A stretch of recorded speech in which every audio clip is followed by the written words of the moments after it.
बंधुओं, साहब कबीर कहते हैं, पढ़ो रे मन। सबसे पहले तो कहा ओंकार है वेद के मूला, ओंकार में सब जग झूला। ओंकार आदि जो जाने, लिखी और मेटे ताही सो माने। ओंकार क्या है?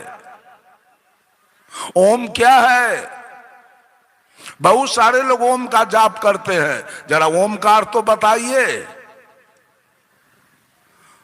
ओम में ऊपर से आता है हर्षुकार, नीचे से दीर्घिकार, आगे से मकार, ऊपर से अर्धचंद्राकार और उसके ऊपर बिंदु है। आकार है ब्रह्मा, हर्षुकार है विष्णु, मकार है महादेव, अर्धचंद्र है अद्या और बिंदु है निरंजन।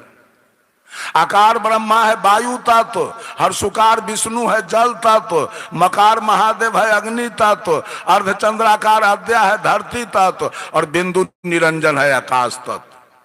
आकार ब्रह्मा का इंद्रियानी है त्वचा यानी लिंग, विष्णु का इंद्रियानी है जिह्वा, महादेव का इंद्रियानी है आंख, अद्या का इंद्रियानी है नाक, निरंजन का इंद्रियानी है कान। तो कान सुंदर शब्द सुनना चाहता है, नाक सुंदर गंध लेना चाहता है, आंख सुंदर रूप देखना चाहता है और जिह्वा सुंदर स्वाद लेना चाहता है और त्वचा सुंदर स्पर्श करना चाहता है। स्पर्श के फेरा में हाथी मर जाता है, स्वाद के चक्कर में मछली मर जाती है और रूप के चक्कर में भौरा मर जाता है, गंध के फेरा में भौरा मर जाता है और शब्द के फेरा में मिर्गा मर जाता है। यही तो आपका ओम है।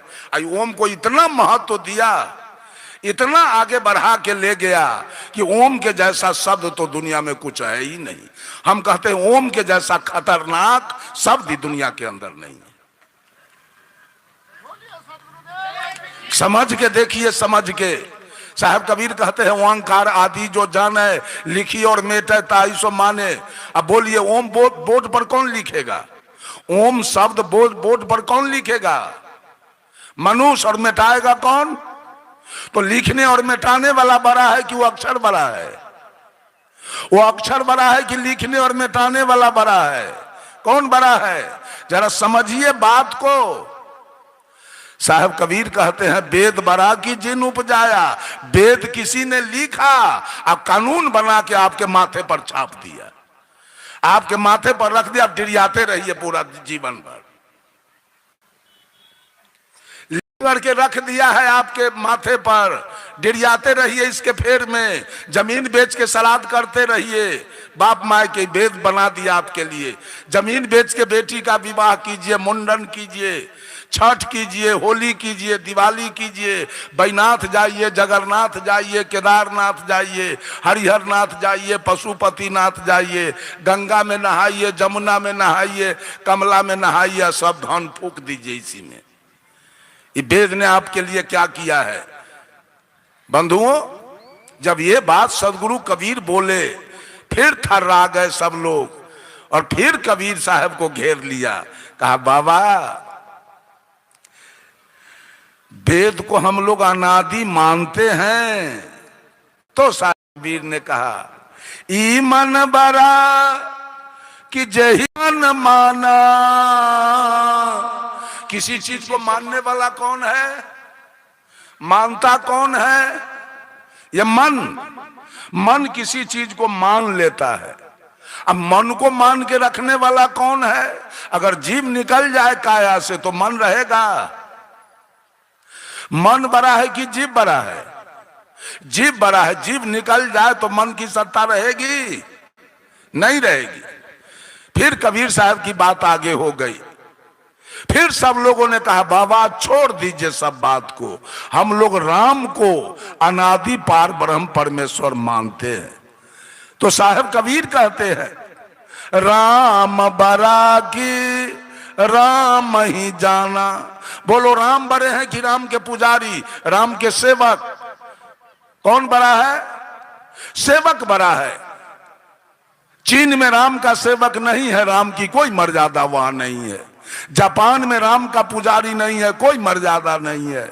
इंग्लैंड में राम का पुजारी नहीं है, राम का कोई मर्यादा नहीं है। रूस में, अमेरिका में, अफ्रीका में, ऑस्ट्रेलिया में राम का पुजारी नहीं है। सऊदी अरब में, लंका में राम का पुजारी नहीं है, तो राम का कोई मर्यादा नहीं है। बिहार में, भारत में राम का पुजारी है तो राम है, और जगह राम का पुजारी नहीं है तो तब पुजारी बड़ा कि राम बड़े? पुजारी बड़ा हो गया, सब लोग भाग गए। सदगुरु कबीर के निकट से सारे लोग भाग गए, कोई जवाबे नहीं आया। अंत में सदगुरु कबीर कहते हैं, भरमी भरमी कबीरा फिरे उदास। भगवान के भरम में, ईश्वर परमात्मा के भरम में पढ़कर ये सारे औरत मर्द सतुआ चिवड़ा पूरी ठकुआ खजूर लेके नगर नगर डगर डगर तीरथ तीरथ में उदास होके खोज रहे हैं सब लोग। कहाँ वो भगवान है, कहाँ? साहब कबीर ने तो एक शब्द में कह दिया कि खसम बिनु तेली के बैल भयो रे, खसम बिनु तेली के बैल भयो। पहले के जमाने में तेली लोगों के यहाँ तेल की पेराई होती थी, कोल्हू में तेल गिरता था केंद्र में, और उस कोल्हू में एक बैल चलता था जो बैल परिधि का चक्कर काटता था। एक धूड़ में 500 कोस बैल चलता था। वो बैल को सुख मिलता था कि दुख? दुख मिला।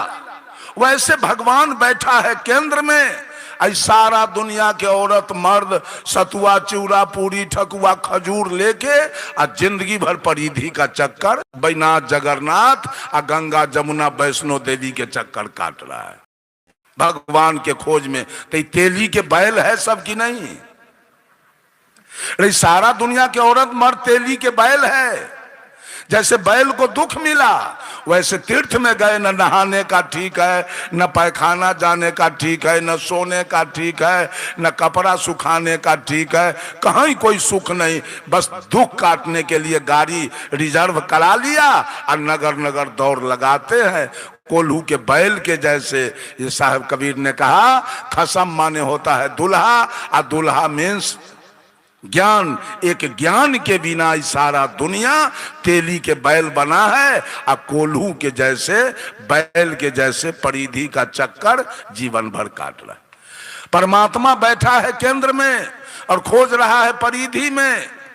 अगर केंद्र में परमात्मा है तभी तक की आंखें देख रही है, तभी तक ये कान सुन रहा है, नाक सुगंध दुर्गंध ले रहा है, मुंह बोल रहा है, खा रहा है, त्वचा स्पर्श कर रहा है। जिस समय परमात्मा की सत्ता काया से आउट हो जाएगा, उसी समय ये शरीर डेड बॉडी होगा और श्मशान में जाके जल के राख हो जाएगा।